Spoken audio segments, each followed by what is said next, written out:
आज की वीडियो में हम सीखेंगे हफ्ते के दिनों के नाम उर्दू में। पीर, पीर।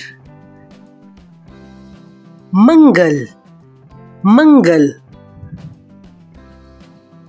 बुध, बुध।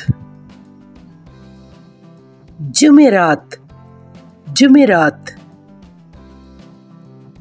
जुमा, जुमा। हफ्ता, हफ्ता। इतवार, इतवार।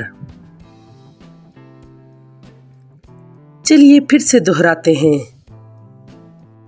ये हैं हफ्ते के दिनों के 7 नाम: पीर, मंगल, बुध, जुमेरात, जुमा, हफ्ता और इतवार। अगर आपको ये वीडियो पसंद आए तो प्लीज़ मेरे चैनल को लाइक, शेयर और सब्सक्राइब कर दें। अल्लाह हाफिज़।